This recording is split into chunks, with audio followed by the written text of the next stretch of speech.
Hi, Ron LeGrand here. Before we get started with the podcast, I thought you might want to know that I recently recorded a 90-minute online training about how we make so much money today in the terms business. That's on pretty houses in pretty neighborhoods, not the junk houses that we have to go rehab or wholesale.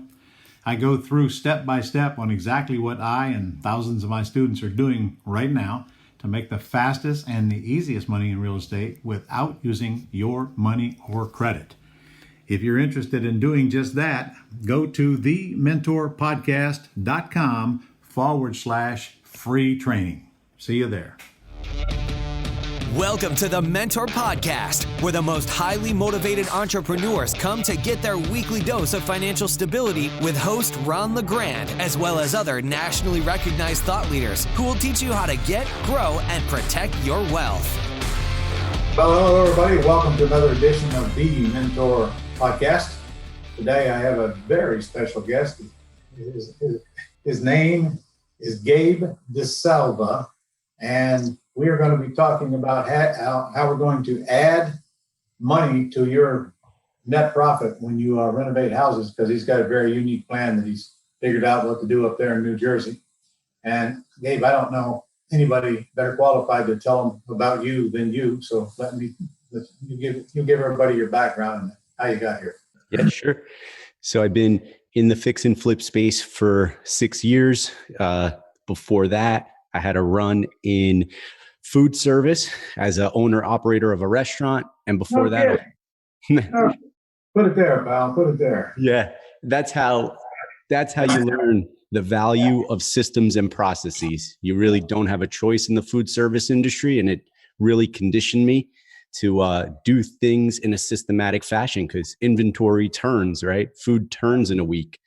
Houses are more forgiving, but food isn't. And so anyway, I brought that approach to business into the fix and flip space. I was watching a lot of guys do it with no real system, no real process, no real method to their madness, just shooting from the hip and just putting these houses together. And the market was saving their ass, frankly, in a lot of those situations. And so for us, we just got really regimented about how we approached the business. And that has afforded us the ability to scale from cosmetic rehabs, 6 years ago, to developing, scraping lots and doing new constructions and everything in between, including ADA levels, which I know we'll talk about today. So you're actually building as well as rebuilding, and then adding levels where applicable as well. Okay. What's the average price of a home you're selling there in New Jersey? Our ARV on the out sale is about $850. So we're doing anything from out sales of 600 up to 1.5 million.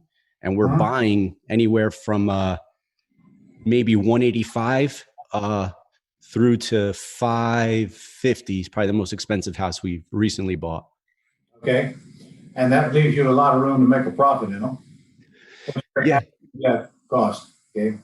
Yeah, well, part of what we do is we force appreciation. We add value, right? In turn, we create those fat spreads by adding the square footage, by doubling the square footage. We put a box on top of a box. You've got twice as much house now. And so you can command that higher outsale price. And what I love about it is that a lot of folks, they don't see it, right? They're looking for the next cosmetic rehab. We're looking for the house we can add to, whether we go up on it, go back on it, go back and up, or like I said, now we're even scraping lots. If the right location is key. If you've got the ugliest house on the best street, sometimes a reno doesn't make sense. Sometimes to get that 1.5 out sale, you got to start from scratch. All right. So I'm going to get you with some questions. So let me get them in. First of all, what is your average net profit on your houses that you do? Every deal is a six-figure flip, 100 grand or better. If we can't model in 100K, we won't even do the deal. Okay. And how long is that taking you to turn them around? Average.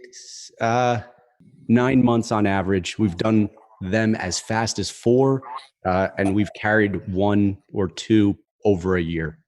Okay. Now, in order for you to add square footage, that means you're going to have to deal with the city permit, or you got to deal with permits anyway. but not every city is going to allow you to go up a floor and or even use the existing structure to go up a floor, even if they will allow you to add another floor.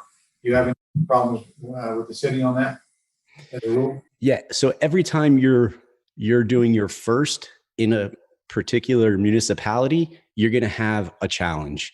So we've gotten really good about being systematic and even preparing our submissions, having the right people on your team to draw the house, right? The attorney to prepare the submission, all that. But you're going to be challenged each time. Once you're in with a town, once you've proofed your model, they are more forgiving. They're more receptive to your submissions. So that really makes a lot of sense anyway, because once you qualify a market where this model works, you really want to saturate it. You want to get in there and do this as fast as you can, as many times as you can before others catch on and start doing it. So Sure. we've done as many as, 12 to 15 in a single town, and it starts to get really easy to submit. Yeah. Okay. So how many dollars per square foot are you spending in this market to build a house from scratch? From scratch, if we scrape the lot and we do full-blown new construction, we'll spend 111, 117. We've spent 123 a foot. If we do the add-a-level model, we keep the foundation, we keep the outside first floor, the four walls. We'll do it in the 80s, 82, 88 a foot. To add a second level. Yeah. Because you're keeping the basement, you're keeping the slab, you're keeping the first floor deck, the outside four walls. You're really keeping those more so for the town's benefit, because you start cutting into those four walls to put in new doors and windows. You really don't have much of the old lumber left. Right. So if you're spending $120 a foot, what are you selling it for per foot on the average? 386 a foot is like the most recent number. We did math and we got 386 a foot. The house I'm sitting in now, which like a lot of flippers do, right? We wind up keeping one. We fall in love with it. This house, I finally listed it because the market's what it is, right? It's insane. And in this town, it's trading at 500 a foot. And we've got three in town here. So, I mean, in the right market, you have to qualify the market. And then inside of that market, identify the opportunity, those ugly houses on the good streets. And this model really works. And Gabe, you can even pay them retail price for their house if you're going to put another story on it. That's right. Yeah. They're hiding in plain sight. Therein lies the secret to our sauce. Like you can pick them off MLS. It's right. Yeah. If you're going to add that value to them, you are correct. It's a very unique position. Now, I've been at this 40 years now, and I've renovated it. God, I don't know, at least 1,000 houses. I've never added a second level in my entire life. Never thought about it, actually. I'm thinking about it now, though. But I got to tell you, our viewers are watching right now, and if they're not in this game, they really have no idea what's going on in the market out there right now. They think they do. And they're going to look back, and they're going to kick themselves in the ass. Not taking action right now, because I've never seen a market like this in my entire life. This is a very strange market we're in. Houses go as fast as you can get them out there, and even before, and they go. In fact, the best thing that can happen to you is you got a buyer and they fall out because the next one's going to be a lot higher. So, we're really in a time like none of us has ever seen before, and I see people just sitting on it. I don't know what the hell they're waiting on, because it ain't going to get any better. It's only going to get worse. You and I both know that there's going to be a downturn. We just don't know when. So take advantage of these high prices. When you add a second story onto a house, do you get the same dollar value per square foot as you do on the first story? Yes. Yeah. You're essentially taking what's a choppy, dated cape or a ranch or a bungalow. Nobody necessarily wants to live in houses that are chopped up that way anymore. And when you open them up and you go up, you're essentially building a colonial now. And that whole first floor is wide open. And the second floor is where you put your bedrooms. Some towns allow for a third floor, bonus room, basement is bonus. So you're getting a lot of bang for your buck per square foot. I mean, and I always advocate for finishing basements. I know in a lot of parts of the country, they don't even have basements. Here we do. It's a no-brainer, right? If you can get that third floor, that too is a no-brainer, because you're getting the value on the outsale. So, and you're doing it's construction heavy anyway. So once you're in there, you're in there. So you're committed. You might as well like eke out every square foot you can, because you're going to get the value on the out sale. Well, Gabe, how do you, let's say you've never done one. If you go into a certain city, you know what they'll allow, what they won't allow generally after you do a couple. I'm brand new to a specific city. How do I find out if I can do a third level or even a second level? What? Yeah. So I call it qualify your market. And this works in other parts of the country. So we've got students doing this in a lot of different places. What I advise them to do is go look for the 2.5 times multiple. So if you're using, let's make it easy, you're using a ranch, it's a 1,200 square foot base ranch. They're all over the place.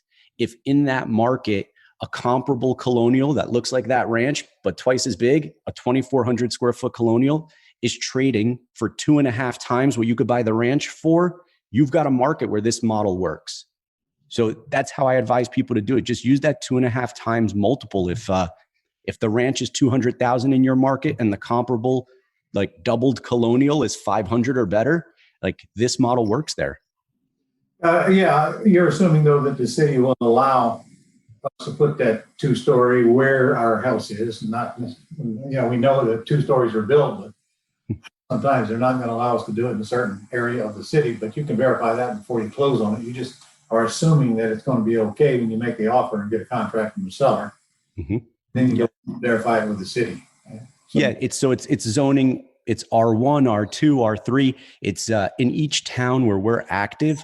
The first thing we go do, even when someone sends a lead in and it's a town we're not active in, I'll go to the town's website and I'll pull the ordinance and I'll pull their zoning chart and I'll look at what's allowable before we start going crazy, before we send anybody out to the site and start getting worked up on a bid or whatever. You just look at what the zoning allows for. And in most towns, there's a max height restriction, and that'll usually tell you what you're working with. Yeah, that's correct. How often do you refinish basements? I heard you say you did. Oh, yeah. We absolutely always do. Unless they're sub 7 foot, because then it doesn't count as livable square footage. So then you'd be wasting money in that sense. Just clean those basements up. There's no sense finishing those, but where you have 7 foot or better, definitely finish them and put a bathroom in. That's another trick of ours. We're always putting bathrooms in basements because people can see them as a little apartment for their teen son or daughter, or an in-law suite or something like that. So where you live, if it's 7 foot or more, I'll get the same dollars per square foot as I get above. Okay. If it's less, I won't. My experience, you're going to get about half the dollars per square foot you do for the rest of the house, even if you refinish it. So it's not worthless. But I live in Florida. If we have a basement here, it's called an in-ground pool. Yep. You're kidding? I'm thinking out my yard right now. We've had so much rain here lately. Water's laying right on top of the ground, much less have a basement. They're crying out loud. It would be full of water. How many houses do you normally do in a year? We'll do 8 to 10 of these style at a level or like construction heavy rehabs a year. And we'll do a bunch of wholesales and wholesales. And we did do a lot of retail work, but we've transitioned completely away from that. Meaning what? People come along and they miss out on an opportunity to buy the house that you're flipping. And they said, well, if I buy the base, right, that canvas that you started with, a cape or a ranch that looks like the one that you just did this to, would you do it for us? And at first you're like, sure, why not? Then you start to realize how cumbersome that model is, working with a couple, making selections throughout the process, as opposed to us now doing everything on spec and just having our designers spec out the entire house before we even break ground, and then just working from a material schedule, as opposed to having to call the wife or the husband and have them come on site. And I agree with you. That's the last thing I want to do is put up all that crap to I wouldn't have the patience, and somebody's going to get mad at somebody before it's over with. I can assure you. Yeah, that's usually how it works. And the per square foot premium really isn't there. Like, it doesn't justify it with us being able to do this as effectively as we do on spec and getting that out sale and like realizing that fat spread for us to be building for $100 a foot and then charging retail $200 a foot, but dealing with all the headaches, it just doesn't work out. It just doesn't make sense. Well, the numbers that you quoted me earlier, I mean, an idiot can make money with those spreads. Yeah. It's a very forgiving model.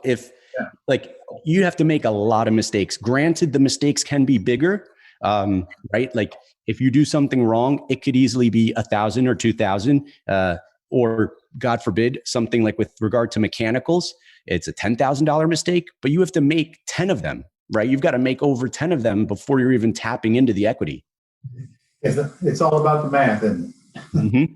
Yeah. In other words, if you pay too much and you do everything perfectly, you still lose money. If you buy it right, you can screw everything up and still make money. Especially in this market, we got guys doing stuff, making every mistake in the book, and the market's appreciating, and they're going over on time. They're going over on budget, and then they break even at the end, and they're like, "Woo, I did pretty good." It's like, no, you didn't. Yeah, right. The market saved your ass. I think you're watching too many of them reality shows, don't you? Mm-hmm. All right. So, how many do you have? You have a team, a staff, employees?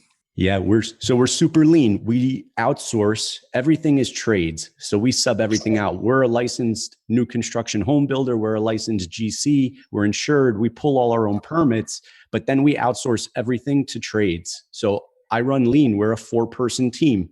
It's director of ops overseeing the projects in the field, an office manager overseeing all things administrative, and then a marketing manager working on acquisitions and dispositions.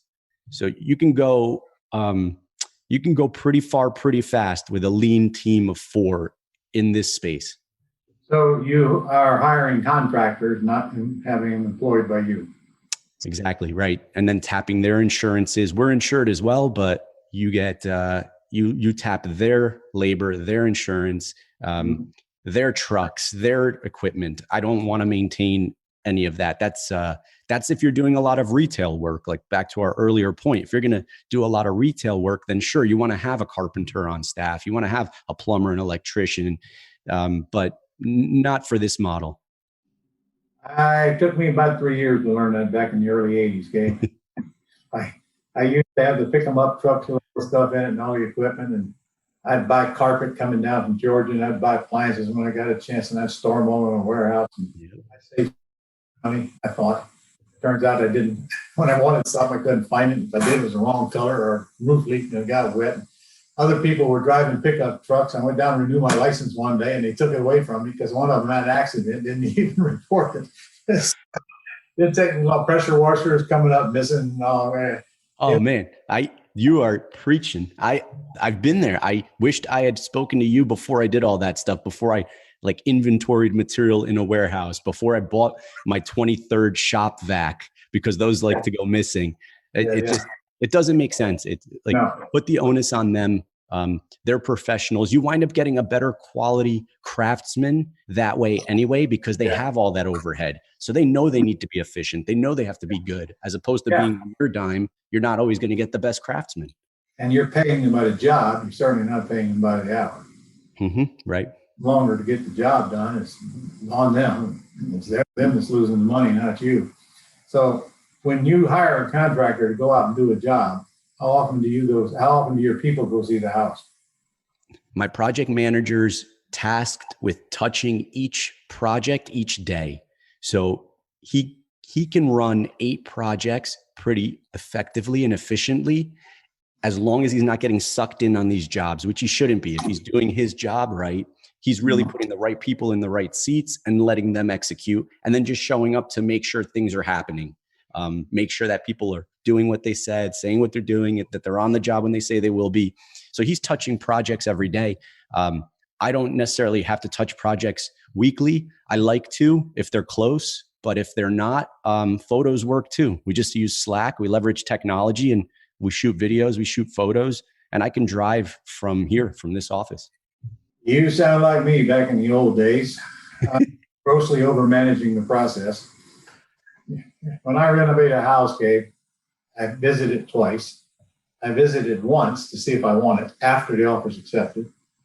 And I visited a second time to go through it with the contractor, and that's the last time I see the house. Mm-hmm.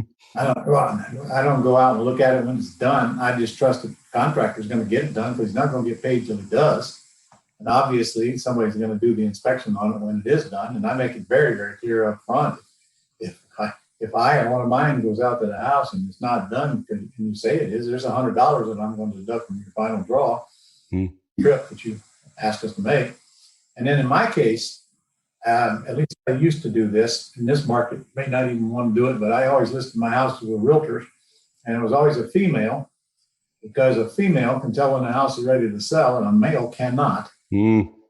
So if a female says the house is ready to sell and everything is done and the last switchblade is on the wall, I'm okay with issuing that final draw. It's the same female that's going to sell the house, though. So, and she's the one that contacts the contractor and makes him finish whatever's got to be finished, which is almost always the case, before I issue that last draw. So I visit the house twice, and honestly, in my latter years, I don't even do that. I send somebody else out to do them. So I don't have anything to do. But the way you described it, send somebody out there every day, my God, why?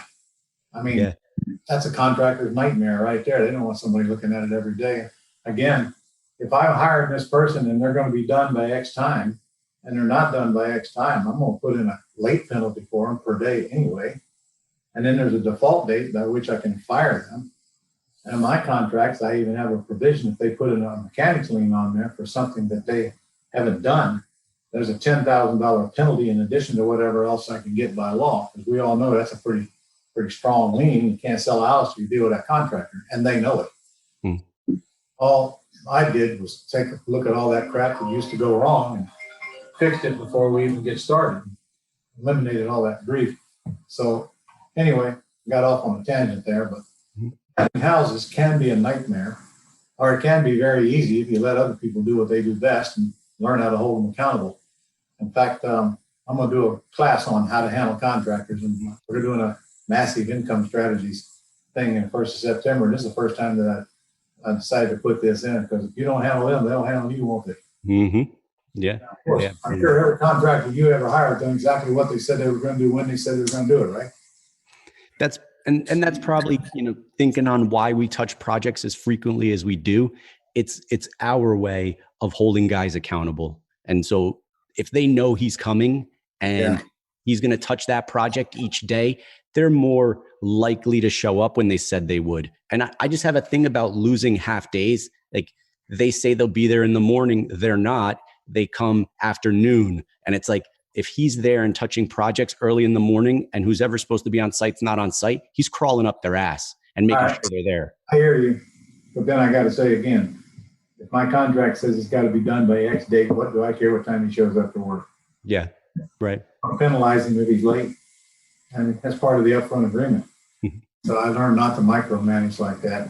Get out of their way. Anyway, enough on that. So you have outside contractors. That means that you have a general that handles all the other subs, right? That's, well, part of the reason our guy's there is he is our PM/GC. He's driving. So he's the guy that's everybody's reporting to. So he's driving all those subs. That's your guy. Yes. So your guy is doing the job that a general contractor would normally do.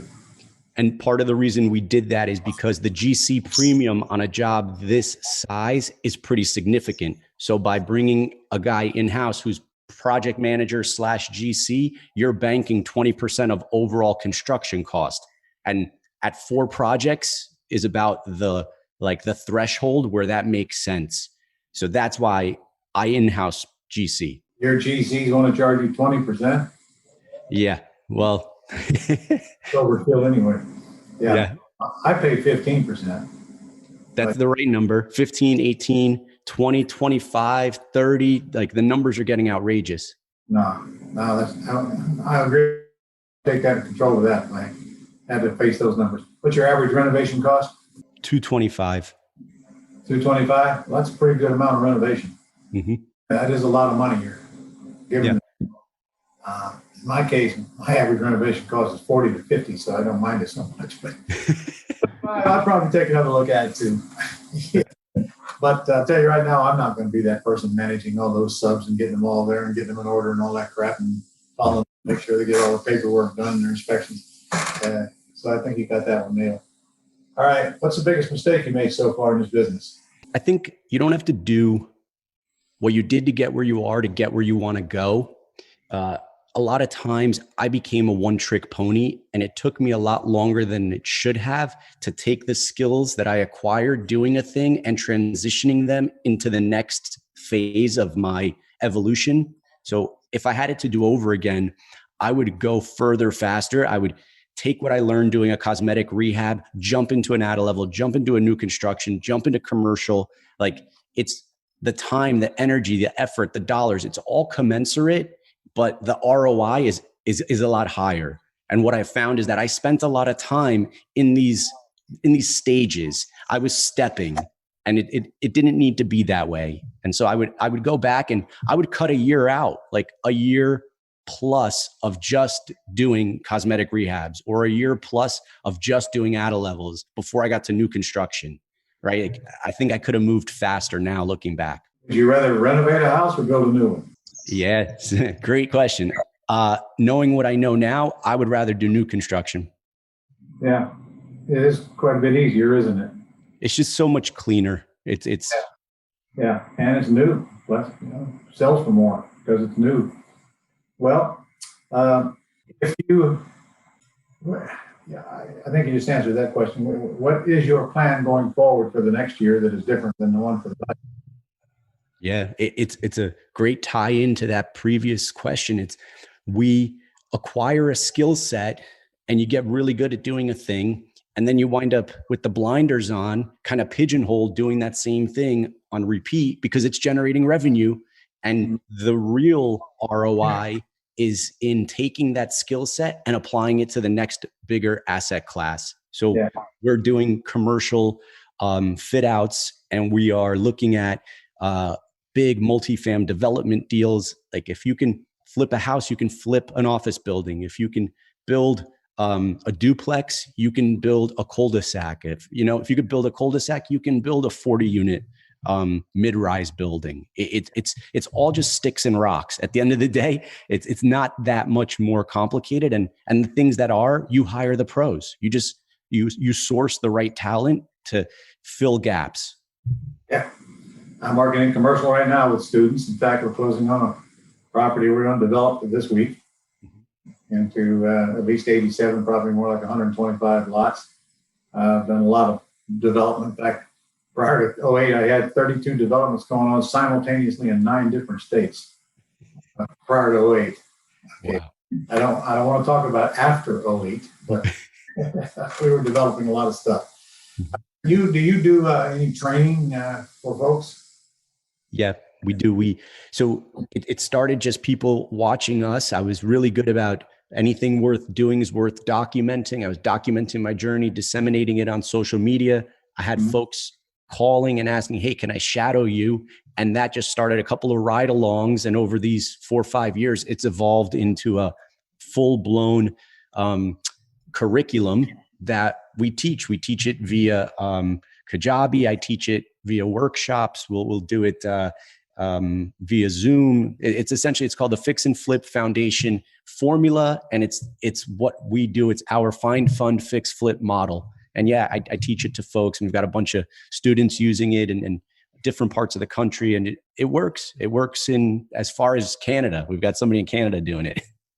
I got hundreds of students in Canada. They're doing very well.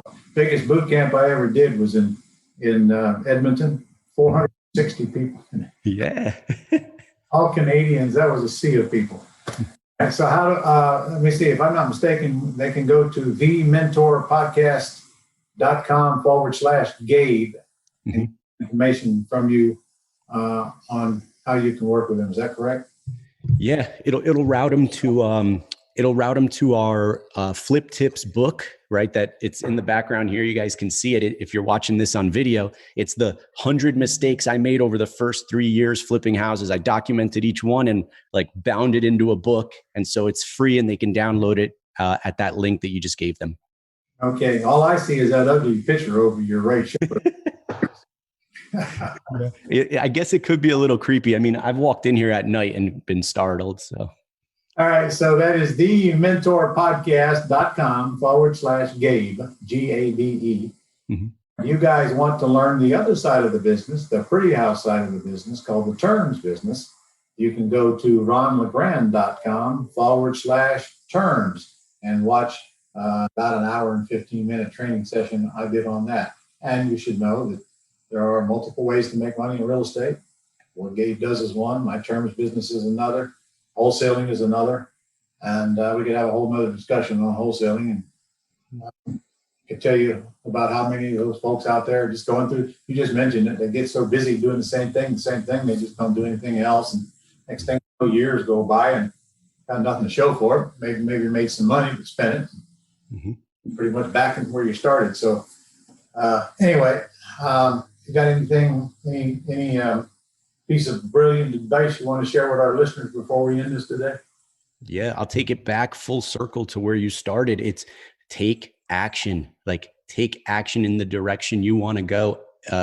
This opportunity is presenting itself here and now, and it may not be here for very long. So if you're on the fence, now is the time to take action, do something, sign up for something, attend something, and ultimately buy something. Because until you buy something, you're not an investor. So get to work, take action.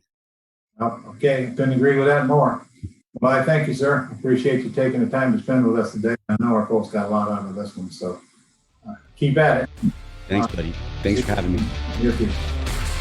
That's all for this edition of the Mentor Podcast. To connect with Ron and learn how you can attain financial freedom, as well as up-to-date strategies to grow and protect your wealth based on today's discussion, go to www.connectwiththementor.com.